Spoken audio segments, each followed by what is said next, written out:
Nagawin nga ulit dito si Papa Jap sa Rainbows End Resort and Glamping para ipagdiwang ating karawaan kasama ang ating pamilya, mga kaibigan at mga taong sumusuporta sa ating journey. At grabe guys, ibang klaseng ganda talaga ng lugar kapag kagabi. Ang sarap ng ambience, malamig ang hangin at kitang-kita talaga ang ilaw na nagbibigay ng relaxing at masayang vibe para sa ating celebration. At habang inaantay ko pa ang ating mga bisita at kasama, ayan, chill muna tayo dito. Tamang upo lang, muni-muni at pasalamat sa lahat ng blessings na ating natatanggap sa buhay. Ayan. Siyempre binabantayan din natin ang mga bata na masayang naliligo sa likuran natin, guys. Ayan, no? Kitang-kita mo talaga yung saya sa kanilang mukha. Ayan, habang nag-i-enjoy sa swimming pool. Hi! Minuda ka ng takabit-bit, anto? Ha? Anta? Hello naman dyan. Hello! Hello! Thank you! Thank you, guys! Thank you, salamat Shopee. Deliver ko.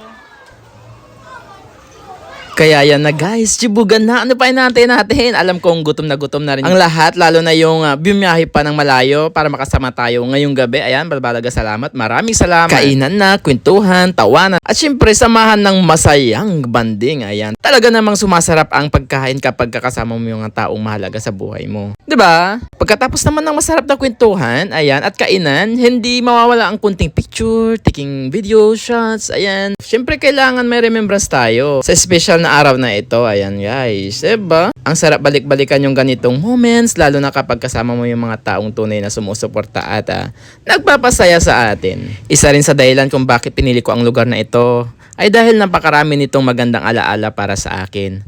Way back 2022, halos linggo-linggo kaming nandito noon, ayan, para mag-vlog, gumawa ng content, at mag-enjoy kasama ang kaibigan at pamilya. Marami tayong masasayang memories na nabuo dito, kaya parang second home na rin natin ang lugar na ito. Habang tumatagal ang panahon, marami mang nagbabago, pero ang mga alaala at mga taong naging bahagi ng ating journey ay mananatiling special sa ating puso, guys. 'Di ba? Kaya sa lahat ng bumate, sumuporta, at naglaan ng oras para makasama ako sa aking birthday celebration. Ayan, sa mga nakakamayan ko. Ayan, sa mga nagpa-picture sa akin. Ayan, maraming salamat po sa inyong lahat. Isa kayo sa dahilan kung bakit patuloy tayo nagsisikap at lumalaban sa buhay.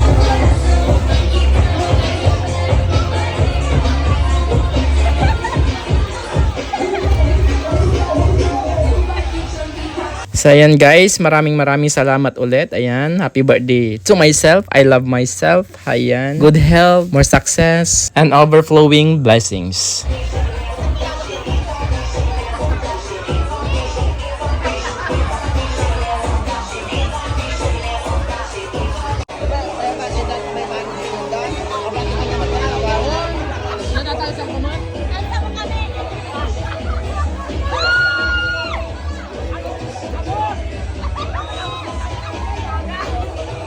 Everybody!